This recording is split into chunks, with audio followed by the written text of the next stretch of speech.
அண்மை செய்தி. பிரதமர் மோடி 3வது முறையாக பிரதமராக பதவியேற்று முதல் 100 நாட்கள் சாதனைகள் குறித்து உள்துறை அமைச்சர் அமித்ஷா தற்போது விளக்கம் அளித்து வருகிறார். 2024 தொடக்கத்துல நாடு முழுவதும் நடைபெற்ற மக்களவை தேர்தலில் பாரதிய ஜனதா கட்சி கூட்டணி ஆட்சி அமைத்து தற்போது மத்தியில் ஆட்சியில் இருக்கிறார்கள். பிரதமர் நரேந்திர மோடி நாட்டின் பிரதமராக 3வது முறையாக ஜூன் மாதம் 9ஆம் தேதி பதவியேற்றுக் கொண்ட நிலையில பதவியேற்பதற்கு முன்னதாகவும் சரி, பதவியேற்றதற்கு பின்னதாகவும் சரி, பதவியேற்றதன் தொடக்கத்தில் இருந்து அடுத்த 100 நாட்களுக்குள் பல்வேறு முக்கியமான திட்டங்களை நாடு முழுவதும் செயல்படுத்துவோம், இதுதான் 3வது முறையாக ஆட்சி பொறுப்பேற்கக்கூடிய எங்களுடைய அரசின் நோக்கம் என்று பிரதமர் நரேந்திர மோடி வெளிப்படையாக தெரிவித்திருந்தார்.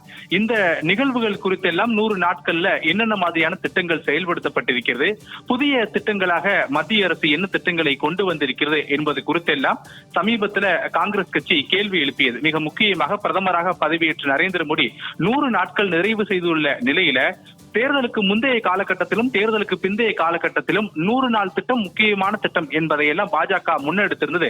அப்படியெனில் அந்த 100 நாட்களில் என்னென்ன மாதிரியான திட்டங்களை பாஜக கொண்டு வந்திருக்கிறது என்று காங்கிரஸ் உள்ளிட்ட எதிர்க்கட்சிகள் கேள்வி எழுப்பியிருந்தார்கள்.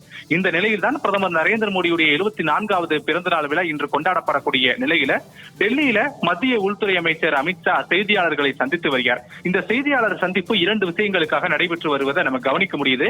ஒன்று, கடந்த 100 நாட்கள்ல பிரதமர் நரேந்திர மோடி தலைமையிலான மத்திய அரசு என்னென்ன மாதிரியான திட்டங்களை எந்தெந்த மாநிலங்கள்ல அதிக அளவுல செய்திருக்கிறது, குறிப்பாக ஒட்டுமொத்த அளவுல நாடு முழுவதும் மக்கள் பயன்பெறக்கூடிய வகையிலான திட்டங்கள் எவை, தொழில் ரீதியிலாக வலுவடை செய்யக்கூடிய திட்டங்கள் எவை, இப்படியான விளக்கங்களை எல்லாம் மத்திய உள்துறை அமைச்சர் அமித்ஷா தொடர்ச்சியாக தெரிவித்து வருகிறார். இரண்டாவது, பிரதமர் நரேந்திர மோடியுடைய பிறந்த நாளை கொண்டாடுவதற்கு பாரதிய ஜனதா கட்சி முடிவு செய்திருப்பதாக ஒரு அறிவிப்பையும் வெளியிட்டிருக்கிறார். அதன் அடிப்படையில செப்டம்பர் 17ஆம் தேதியான இன்று முதல் அக்டோபர் 2ஆம் தேதி வரை நாடு முழுவதுமே பாரதிய ஜனதா கட்சியினுடைய ஒவ்வொரு தொண்டர்களும் ஏழை எளிய மக்களுக்கு உதவிகள் மற்றும் நலத்திட்டங்களை வழங்குவார்கள். அதற்கான அறிவிப்பை தான் தற்போது மத்திய உள்துறை அமைச்சர் அமித்ஷா வெளியிட்டிருக்கிறார். ஏழையாக பிறந்து நாட்டினுடைய 140 கோடி மக்களை கொண்ட ஒரு நாட்டிற்கு பிரதமராக பதவியேற்றக்கூடிய பிரதமர் நரேந்திர மோடியுடைய பிறந்த நாளை கொண்டாடக்கூடிய வகையிலே இந்த முடிவை நாங்கள் எடுத்திருக்கிறோம் என்று மத்திய உள்துறை அமைச்சர் அமித்ஷா தெரிவித்திருக்கிறார். இவற்றை தவிர கடந்த 100 நாட்கள்ல தெற்கு ஆசியாவிலேயே மிகப்பெரிய துறைமுகத்தை இந்தியாவில் கட்டமைப்பதற்கு பிரதமர் நரேந்திர மோடி சமீபத்தில் மகாராஷ்டிரா மாநிலத்தில் அடிக்கல் நாட்டியிருக்கிறார். இது 100 நாட்கள்ல மத்திய அரசினுடைய மிகப்பெரிய திட்டங்கள்ல முன்னெடுப்போம் என்று மத்திய உள்துறை அமைச்சர் அமித்ஷா தெரிவித்திருக்கிறார். இவற்றை தவிர நாடு முழுவதும் இருக்கக்கூடிய விவசாயிகள் பயனடையக்கூடிய வகையில 17வது கிசான் சம்மன் நிதியை கடந்த 100 நாட்கள்ல மத்திய அரசு வழங்கி இருக்கிறது.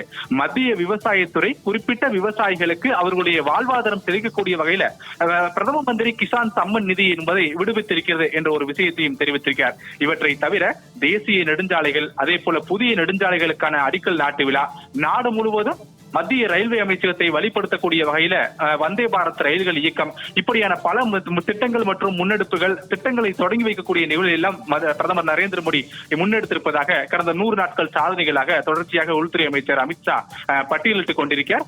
ஒன்று, கடந்த 100 நாட்கள்ல பாரதிய ஜனதா கட்சி தலைமையிலான அரசினுடைய என்னென்ன திட்டங்கள் முன்னெடுக்கப்பட்டிருக்கிறது என்பது குறித்தும், அடுத்து வரக்கூடிய அக்டோபர் 2ஆம் தேதி வரை பிரதமர் நரேந்திர மோடியுடைய பிறந்தநாளை கொண்டாடக்கூடிய வகையில் செய்யப்பட்டிருக்கூடிய ஏற்பாடுகள் குறித்தும் தான் தற்போது டெல்லியில் நடைபெற்று வரக்கூடிய செய்தியாளர் சந்திப்புல மத்திய உள்துறை அமைச்சர் அமித்ஷா விளக்கம் அளித்து வருகிறார்.